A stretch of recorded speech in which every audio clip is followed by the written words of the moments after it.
ഗാസയിലെ ഇസ്രയേലിന്റെ ക്രൂരമായ ആക്രമണങ്ങൾ ലോക മനസാക്ഷിയെ പിടിച്ചുലച്ചുകൊണ്ടിരിക്കുമ്പോൾ ദക്ഷിണാഫ്രിക്കയിൽ നിന്നും ഉയർന്നു വന്ന ഒരു ശബ്ദം അന്താരാഷ്ട്ര രാഷ്ട്രീയത്തിൽ പുതിയ ചലനങ്ങൾ സൃഷ്ടിച്ചിരിക്കുകയാണ്.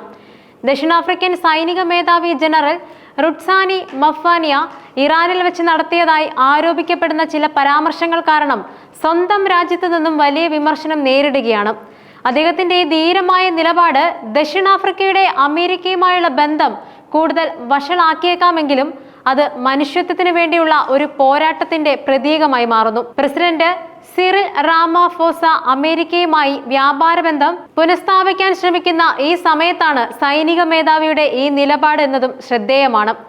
ജനറൽ റുട്സാനി മഫ്വാനിയയും major general Sayyid Abdul Rahim മൗസവിയും തമ്മിൽ നടന്ന കൂടിക്കാഴ്ചയിൽ ദക്ഷിണാഫ്രിക്കയും ഇറാനും തമ്മിൽ അടുത്ത ബന്ധമുണ്ടെന്ന് ജനറൽ മഫ്വാനിയ പറഞ്ഞതായി ഇറാനിയൻ മാധ്യമങ്ങളായ പ്രസ് ടിവിയും ടെഹ്റാൻ ടൈംസും റിപ്പോർട്ട് ചെയ്തു.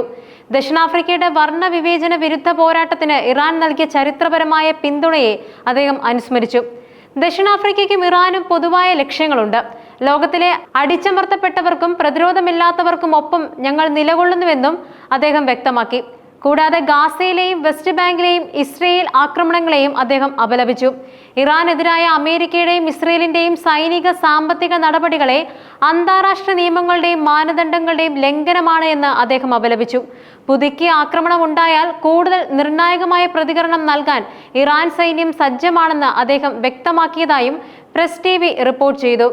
ജനറൽ മഫ്വാനിയുടെ സന്ദർശനത്തെക്കുറിച്ച് പ്രസിഡന്റ് റാമാഫോസക്ക് മുൻകൂട്ടി അറിയില്ലായിരുന്നുവെന്ന് പ്രസിഡന്റിന്റെ ഓഫീസ് വ്യക്തമാക്കി. ഈ സന്ദർശനം തെറ്റായ സമയത്താണ് നടന്നതെന്നും ജനറൽ കൂടുതൽ ജാഗ്രത പാലിക്കണമായിരുന്നെന്നും പ്രസിഡൻസി വക്താവ് വിൻസെന്റ് മക്വിന്യ പറഞ്ഞു. അമേരിക്കയുമായുള്ള ബന്ധം പുനഃസ്ഥാപിക്കാൻ ശ്രമിക്കുന്ന നിർണായക ഘട്ടത്തിൽ ഇത്തരം പ്രസ്താവനകൾ ദോഷകരമാണെന്നും അദ്ദേഹം കൂട്ടിച്ചേർത്തു. പ്രതിരോധ മന്ത്രാലയം സൈനിക മേധാവിയുടെ അഭിപ്രായങ്ങളിൽ നിന്നും അകലം പാലിച്ചു. അദ്ദേഹം തിരിച്ചെത്തിയാൽ പ്രതിരോധ മന്ത്രിയുടെ കൂടിക്കാഴ്ച നടത്തുമെന്നും അറിയിച്ചു. ദക്ഷിണാഫ്രിക്കയിലെ പ്രധാന പ്രതിപക്ഷ പാർട്ടിയായ ഡെമോക്രാറ്റിക് അലയൻസ് ജനറൽ മഫ്വാനിയെ സൈനിക കോടതിയിൽ വിചാരണ ചെയ്യണമെന്ന് ആവശ്യപ്പെട്ടു. അദ്ദേഹത്തിന്റെ പ്രസ്താവനകൾ രാജ്യത്തിന്റെ ഭരണഘടനാപരമായ കടമകളുടെയും സൈനിക പെരുമാറ്റ ചട്ടത്തിന്റെയും ലംഘനമാണെന്ന് DA ആരോപിച്ചു.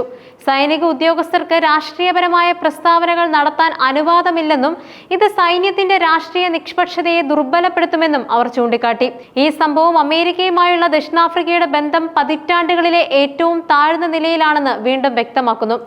ഏപ്രിലിൽ പ്രസിഡന്റ് ട്രംപ് ദക്ഷിണാഫ്രിക്കൻ ഉൽപ്പന്നങ്ങൾക്ക് 30% വ്യാപാര തീരുവ ഏർപ്പെടുത്തിയിരുന്നു. ഇതിന് കാരണം ഇസ്രയേലിനെതിരെ അന്താരാഷ്ട്ര നീതിന്യായ കോടതിയിൽ ദക്ഷിണാഫ്രിക്ക ഫയൽ ചെയ്ത വംശഹത്യാ കേസാണ്. ഈ കേസ് ട്രംപിനെ ചൊടിപ്പിച്ചിരുന്നു. കൂടാതെ ദക്ഷിണാഫ്രിക്കൻ ഭൂമി പിടിച്ചെടുക്കുന്നതിനും വെള്ളക്കാരെ പീഡിപ്പിക്കുന്നുവെന്നും ട്രംപ് ആരോപിച്ചിരുന്നു.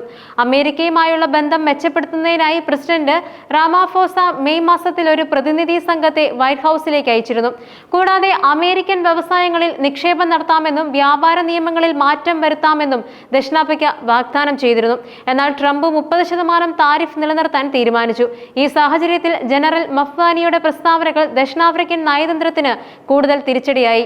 ദക്ഷിണാഫ്രിക്കയുടെ വിദേശ നയ രൂപീകരണത്തിലെ ആശയക്കുഴപ്പമാണ് ഇത്തരം സംഭവങ്ങൾക്ക് കാരണമെന്ന് വിദഗ്ധർ അഭിപ്രായപ്പെടുന്നുണ്ട്. ഈ പ്രതിസന്ധിക്ക് സർക്കാർ എങ്ങനെ പരിഹാരം കാണുമെന്നും ജനറലിനെതിരെ എന്ത് നടപടി സ്വീകരിക്കുമെന്നും കണ്ടറിയേണ്ടതുണ്ട്. ജനറൽ മഫ്വാനിയുടെ പ്രസ്താവനകളും അതുമായി ബന്ധപ്പെട്ട വിവാദങ്ങളും അമേരിക്കയുമായുള്ള ദക്ഷിണാഫ്രിക്കയുടെ ബന്ധത്തിൽ നിലനിൽക്കുന്ന പ്രശ്നങ്ങളെ വീണ്ടും ശ്രദ്ധയിൽ കൊണ്ടുവരുന്നുണ്ട്. ഇറാനിൽ വെച്ച് നടത്തിയ പ്രസ്താവനകൾ ദക്ഷിണാഫ്രിക്കയിൽ വലിയ രാഷ്ട്രീയ വിവാദങ്ങൾക്കാണ് വഴിവെച്ചിരിക്കുന്നത്. രാജ്യത്തിന്റെ സൈനിക മേധാവി ജനറൽ റുട്സാനി മഫ്വാനിയ നടത്തിയ ഈ പരാമർശങ്ങൾ പല വിധത്തിലുള്ള ചോദ്യങ്ങൾ ഉയർത്തുന്നുമുണ്ട്. ഗാസയിലെ ഇസ്രയേൽ ആക്രമണങ്ങൾക്കെതിരെയും ഇറാനെതിരായ അമേരിക്കയുടെയും ഇസ്രയേലിന്റെയും നീക്കങ്ങൾക്കെതിരെയും അദ്ദേഹം നടത്തിയ പ്രസ്താവനകൾ ദക്ഷിണാഫ്രിക്കയുടെ ഔദ്യോഗിക വിദേശ നയത്തിൽ നിന്ന് വ്യത്യസ്തമാണോ എന്ന സംശയങ്ങൾ ഉയർത്തിയിട്ടുണ്ട്. ഈ സംഭവത്തിന്റെ പ്രധാന കാരണങ്ങൾ ഇറാനിയൻ സൈനിക മേധാവി മേജർ ജനറൽ സയ്യിദ് അബ്ദുൾ റഹീം മൗസവിയുമായി നടന്ന കൂടിക്കാഴ്ചയിലാണ് ജനറൽ മഫ്വാനിയുടെ വിവാദ പ്രസ്താവനകൾ ഉണ്ടായത്. ദക്ഷിണാഫ്രിക്കയുടെ വർണ്ണവിവേചന വിരുദ്ധ പോരാട്ടത്തിന് ഇറാൻ നൽകിയ ചരിത്രപരമായ പിന്തുണയെ അദ്ദേഹം അനുസ്മരിച്ചിരുന്നു. ലോകത്തിലെ അടിച്ചമർത്തപ്പെട്ടവർക്കും പ്രതിരോധമില്ലാത്തവർക്കും ഒപ്പം ഞങ്ങൾ നിലകൊള്ളുന്നുവെന്ന് പ്രഖ്യാപിക്കുകയും ഗാസയിലെയും വെസ്റ്റ് ബാങ്കിലെയും ഇസ്രയേൽ ആക്രമണങ്ങളെ അപലപിക്കുകയും ചെയ്തിരുന്നു. പ്രസിഡന്റ് സിറിൽ റാമഫോസയുടെ സർക്കാർ അമേരിക്കയുമായി വ്യാപാര ബന്ധം മെച്ചപ്പെടുത്താൻ ശ്രമിക്കുന്ന നിർണായക ഘട്ടത്തിലാണ് ഇത്തരത്തിലുള്ള പ്രസ്താവനകൾ ഉണ്ടായത്. ഇത് അമേരിക്കയുമായുള്ള ബന്ധം കൂടുതൽ വഷളാക്കാൻ സാധ്യതയുണ്ട്. ഇതിനു മുന്നേ തന്നെ ഇസ്രയേലിനെതിരെ അന്താരാഷ്ട്ര നീതിന്യായ കോടതിയിൽ ദക്ഷിണാഫ്രിക്ക ഫയൽ ചെയ്ത വംശഹത്യാ കേസുമായി ബന്ധപ്പെട്ട് ഡൊണാൾഡ് ട്രംപ് ദക്ഷിണാഫ്രിക്കൻ ഉൽപ്പന്നങ്ങൾക്ക് തീരുവയും ഉയർത്തിയിരുന്നു. സൈനിക ഉദ്യോഗസ്ഥർക്ക് രാഷ്ട്രീയപരമായ പ്രസ്താവനകൾ നടത്താൻ അനുവാദമില്ലെന്ന് ദക്ഷിണാഫ്രിക്കയുടെ പ്രതിപക്ഷ പാർട്ടിയായ ഡെമോക്രാറ്റിക് അലയൻസ് ചൂണ്ടിക്കാട്ടി. ഇത് സൈന്യത്തിന്റെ രാഷ്ട്രീയ നിഷ്പക്ഷതയെ ദുർബലപ്പെടുത്തുമെന്നും രാജ്യത്തിന്റെ ഭരണഘടനാപരമായ കടമകളുടെ ലംഘനമാണെന്നും അവർ ആരോപിച്ചിരുന്നു. ജനറലിനെ സൈനിക കോടതിയിൽ വിചാരണ ചെയ്യണമെന്ന് DA ആവശ്യപ്പെടുകയുമുണ്ടായി. എന്തായാലും സന്ദർശനത്തെക്കുറിച്ച് പ്രസിഡന്റ് റാമഫോസയ്ക്ക് മുൻകൂട്ടി അറിയില്ലായിരുന്നുവെന്ന് അദ്ദേഹത്തിന്റെ ഓഫീസ് വ്യക്തമാക്കി. കൂടാതെ ഈ സന്ദർശനം തെറ്റായ സമയത്താണ് നടന്നതെന്നും ജനറൽ കൂടുതൽ ജാഗ്രത പാലിക്കണമായിരുന്നുവെന്നും പ്രസിഡൻസി വക്താവ് വിൻസെന്റ് മക്വെന്നിയും പറഞ്ഞിരുന്നു. പ്രതിരോധ മന്ത്രാലയവും ഈ വിഷയത്തിൽ മഫ്വാനിയുടെ നിലപാടുകളിൽ നിന്നും അകലം പാലിച്ചു.